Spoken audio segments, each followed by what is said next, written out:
All right, our next couple, representing the Quebec region from Lochaber Partout Est, Geneviève Grossenbacher and Jim Thompson. Well, good afternoon. Bonjour tout le monde. Et pour les francophones qui sont là avec nous aujourd'hui, je voulais m'excuser parce qu'on va parler seulement en anglais parce qu'on est à distance. So first, we wanted to say how thankful we are to be with you here today virtually. There's such great finalists, and we're thrilled to be here with you, distinguished guests, also hosts, judges, organizers who are doing such a remarkable job. One of our biggest dreams, Jim and I, when we met, was to start one day our farm, Notre Petite Ferme. Today, we're very proud to say that it's pretty much mission accomplished, especially given the fact that we did not come from a farming background, we did not study in agriculture, and we did not have financial support from our families. So Notre Petite Ferme, who are we? We're a loving couple who is passionate about agriculture. We met in university and we started a farm in 2011. And today, 10 years later, we're growing organic vegetables in Lochaber Partout Est, in Outaouais, just outside of Gatineau, Ottawa. We also started our farm the same year we started a family. So we are now fortunate to have three wonderful kids, Nico, who was born in our first harvest, who's 10, Thomas, who's 7.5, was born on my birthday, and Fred, who is 3. So at our little farm, we produce over 35 types of certified organic vegetables that we sell mostly via our pre-packed CSA baskets. We feed over 350 families a year via this program. We also sell vegetables via our farm kiosk on Saturday mornings during the growing season. And for us, from the start, our farm really had a vision. We had a vision and mission for our farm. Our mission was that through our local vegetables and our community involvement, that we would offer an outstanding culinary experience to our clients, that we contribute to strong and healthy communities around us. We contribute to the development of the sector in Quebec, but also in Canada. And most of all for us, that we'd help to find a new path to establishment for new farmers. So one example of our mission in practice is that since 2016, we've donated over $24,000 of vegetables to local food banks. That's about 5.5% of our sales, 4% of which as actual fresh veggies, and 1.5 as money we raise each year for them. So what brought us to farming, since nothing predestined us for this work and lifestyle, in one word, love. We both fell in love with each other and soon thereafter with agriculture. Indeed, we met in university at York in our first year, and we've been together ever since. I studied in environmental studies, Jim was in urban studies and geography, so not farming. But we were both very involved in social movements. Soon we realized that because we eat 3 times a day, if we're lucky, eating is perhaps the one thing that we do that has the most impact on our environment, our society, and on our health. So we became passionate about agriculture, and we realized that it's actually one of the best ways for us to walk the talk and put in practice this better world we dreamed of. So I went to work on an organic farm in Cuba after university, and Jim came to work with me, and we both fell in love with farming. Coming back to Quebec, Jim worked on 2 organic farms. I ran a collective garden. I worked on a farm to school program, getting local fresh veggies in 75 schools and daycares. I wrote 2 educational kits and 1 storybook to help kids understand where their food comes from. Soon enough, we were getting married on the farm Jim works at, and we were dreaming of Notre Petite Ferme. So our pathway to establishment took place over 20 years. Soon after our pre-startup phase in 2011 at the Plateforme Agricole L'Ange Gardien is an incubator program that helps young farmers access land, greenhouses, commercial fridges, as well as equipment. The incubator allowed us to build our business, our clientele, as well as our financial credibility with lenders. In 2015, after 5 years of renting at the incubator, we had enough money put aside to either invest in growing our business or to invest in land, but not both. So we turned to the Fonds d'Investissement de Rêve Agricole, the FIRA, for help to access their rent-to-own program. This is a program where they purchase the land and then give us 15 years to buy it back from them. After 5 years, we succeeded in getting financing for the land in April 2020, and Jen joined the farm full-time in March 2021. An important note here is that we were able to buy our land without any exterior guarantees, love money from our parents, or down payment. We're very proud of that. This, we hope, is a promising new path that some other young farmers can take as well. We're also very proud of the fact that in the same year we purchased the farm, we built a second greenhouse that allowed us to quadruple our greenhouse production space. So, one sec, over the years, looking at our growth, we can see that we had a pretty strong and steady progressive growth, averaging about 15% a year, despite some challenges thrown away, including having 3 kids, some miscarriages, accompanying 2 parents through end-of-life palliative care, and facing historical droughts. But we are very proud that the farm now meets our goal of providing a good income, which now sustains the both of us. In the next few slides, we're going to share a few examples of some of the things that we think sets us apart from other farms. The first thing being our productivity on a small space. So while our farm is larger, we actually only cultivate on 1.75 hectares, which is roughly just under 2 football fields. Of that, we grow for 363 families a week. And of that, only 50 of the 1.75 hectares, 50% is always in green manure. And over the years, we've reached a yield of 188,000 per hectare, which really sets us amongst the leaders in our field in Quebec and Canada. So as you can see here from this aerial photo, we have 2 greenhouses, 1 wash station, there's our barn, and of course, our house. You also get a good view of one of the 3 fields we cultivate. Please note that there's 50% of it currently in cover crop. So how do we do this? We do this with a small but dedicated team of local people. 3 or 4 people usually join us per year, and many of them return each year. We're very proud of that.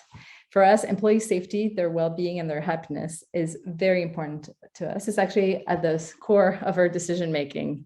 And for us, from the beginning, we've had an employee safety manual, mandatory training, 0 harassment policies, and whatnot. And we actually received a few prizes to recognize our work in human resources. And so for us, lowering our footprint and trying to nurture the environment is also at the core of our decision-making. Over the years, we've developed quite a few techniques that have allowed us to increase our production with less resources. We are particularly proud of our 12-year rotation plan, which helps reduce pest and disease pressure while also reducing our labor costs. We've also developed an intensive green manure system that goes with our multi-year rotation plan. Each parcel of green manure will, over the course of the season, be seeded in 3 different types of green manure. These full year green manures represent 50% of the cultivated area of our farm. This practice really helps regenerate the soil while reducing soil erosion and weed pressure. Many studies now show that this technique could be key in helping us adapt and mitigate the impact of climate change by sequestering carbon. We've also been able to intensify production with less resources this year, each year, thanks to improving our techniques, better planning, and actually listening to our consultants and our agronomists. So since 2016, we've grown on the same surface, but have managed to go from feeding 255 families a year to feeding 363. And for those that don't know, CSA baskets, CSA farming, clients pay in advance for their baskets for the season and receive a basket each week or every other week. Clients don't know what they're getting. It's a surprise, but it's not a surprise to us. A lot of planning goes into making sure that the baskets have a good selection of vegetables in it each week. And the planting is also done to minimize waste and only grow what we need to put in the baskets. Moreover, each box is virtually waste-free. It comes in a reusable container that is sterilized before each use, and most of the vegetables are not packaged. So along with receiving our top quality vegetables, our clients also get our newsletter. So each week I send out a newsletter with news from the farm with photos, a photo of what's in the box with the vegetables labeled, because not everyone knows what kale is. A section that has the list of vegetables along with our favorite recipes to use up those vegetables. But what people love the most is that each week there's 6 to 8 recipes that we share, our recipes and our photos that really are made to be quick, healthy, and easy to do, and that use up the box content. So if you follow those recipes, you will eat your box for sure. And people really, really love that because it helps them answer the existential question of what do we eat for dinner? All of our recipes are available in French and English online also, and people do come back for those from year to year. So to give you an example, here's our August 24th box and the 6 recipes I shared that week to use up the box, including eggplant gyros, where I showed also people how to make the wrap. As I said in our mission, community involvement is there. So for us, our political and community involvement has been strong from the beginning. Over the years, we've been involved in over 15 organizations. And together we worked on many issues, including helping the next generation of farmers, such as bringing land access programs to our region, and we succeeded. Working with different government levels to better support new farmers and to work towards more sustainable food systems. Recently, we also worked to get more and better mental health support for farmers.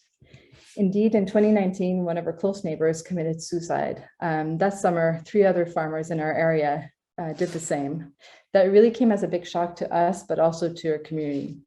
We just had to get involved. So we worked really hard to mobilize the key actors to raise enough money to bring the services of Écoute Agricole, an organization that specializes in mental health support to farmers, to our area. And now we have 2 travailleurs de rang in Outaouais. We've also, on the policy front, we've both managed different files. I've worked on important files such as Canada's first food policy, and I've been invited a few times to the UN Food and Agriculture Organization to represent farmers, to defend farmers' rights, and to work for sustainable farming. Last year, I also had the pleasure of being the director of the Table Agroalimentaire de l'Outaouais, where I developed a few initiatives to help local farmers shine and thrive despite the pandemic through initiatives that raised over $400,000 for them. Over the years, I also worked with a family network with other farmers to develop an online tool for and by farmers, bilingual tool that is now used by 20,000 or more clients to help them find CSA boxes near them, and for CSA farmers to help manage their clients. For my part, I'm also quite involved in my community. As vice president of my local farmers union, I'm very involved in some certain issues such as the Agri-Climat consultations, which is a climate change adaptation initiative, issues related to psychological health of farmers, as well as helping the next generation of farmers get established. To date, I've also served as a mentor for 7 young farmers in our region. But because we're family farming, there would not be a farm without a family. And we want to be here long term. So having time with a family is definitely a priority, but it does not have to be complicated. It's camping on our land, going on a canoe on a river, tapping 15 trees to do maple syrups with our kids. We just try to find fun things to do with our kids on the farm. So happiness is never far. In terms of the future, we're currently planning for sustainable and continuous growth. On the production side, we are hoping to add a 3rd greenhouse and to develop an agri-tourism project with some of the other producers in our city. But a plan that we're very much invested in from the get-go is our plan for the farm transfer. Although we still have a good 15 to 20 years of farming or more left in us, we are definitely working really hard to carefully plan our investments so that our farm remains financially accessible to the next generation of farmers, whether it's our kids or not. Over the years, we've also been really blessed in terms of recognition. So in addition to being nominees for Quebec for this contest, we received the Agri-Carrière Prize in 2019, recognizing our work on human resource management practices. In 2018, we received the prestigious Prix de la Relève Agricole from the Ministry of Agriculture in Quebec for our entrepreneurship and community involvement. And in 2021, we received the Bourse de Développement Durable, highlighting our work on sustainable development. But before we end, we want to thank both our amazing non-farming families for their unconditional love. We really could not be here without them.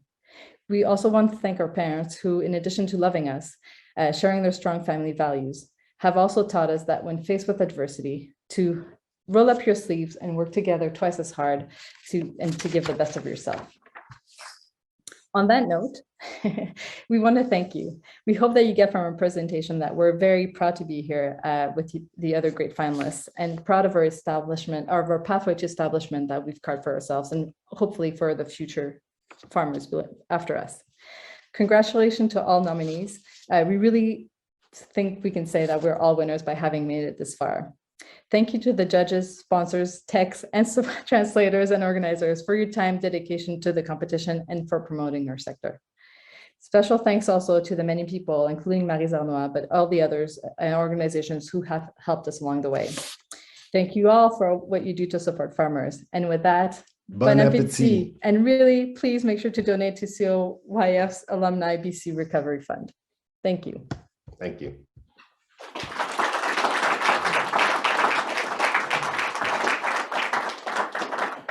Thank you so much, Jen and Jim. So we have the chat open now, and if there's any questions from the room, we'll take those now.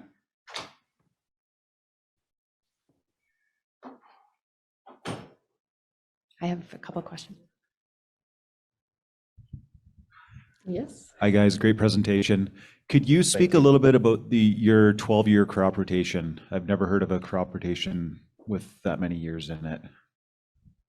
So what's important with it is that we always have 50% of our crops in green manure in 1 year, and then the other 50% is in cultivated crops. And so essentially we have our farm separated into 12 fields. And so, you know, That are all the same size that are all the same size and all the same length. It fits all the irrigation systems and all the row covers and everything fit. And so, you know, the crops go, they don't, you know, the one that is in field 1, theoretically we go to field 2, and the one that will go field 2 goes to field 3 each year like that. So what happens is that, you know, say carrots, if carrots are in field 5 this year, then next year it's going to be in a cover crop, and then it'll be in another cultivated crop, then it'll be another cover crop, and it'll keep going like that until 12 years later, it actually comes back to the same piece of land. I don't know if that's entirely clear, but basically we have fields and they rotate from year to year this way. And throughout it, we also have cover crops, which extends it to a 12-year period. Yeah. Great. We have a question. Oh, sorry. We have a question online here as well. If you could talk a little bit more about your involvement in FAO. Sorry, I was reading. So my involvement with FAO has gone a lot through an organization I used to work with and be involved with, USC Canada, where we were working to support small-scale farmers around the world. And I've been invited. I was thankfully very lucky to be invited to speak at the FAO to, as I said, promote, defend farmers' rights, access to seeds, and work towards help the FAO figure out how they can support the transition towards sustainable farming practices, or help everyone, because we all need, for sustainable practice farming, we all need to do our part. Everything can do something more. And I was working to help the government officials understand that. Wonderful. We'll take one last question here online. Great presentation from our friends from the Atlantic. They have a CSA box as well, and they were wondering how you deal with the high admin management of your CSA box plus customer retention.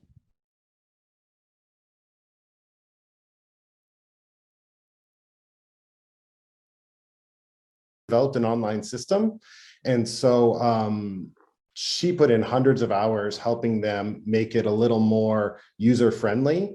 And so that is a real amazing tool for us, because before we were just doing it on kind of Excel spreadsheets, and then people would call or email us, and it took up a tremendous amount of time. It took up almost like one person full-time during the season to deal with that. So with the online system, the client can go on and make changes, change their drop-off days, change drop-off locations, and all sorts of stuff like that without us ever even becoming involved with it.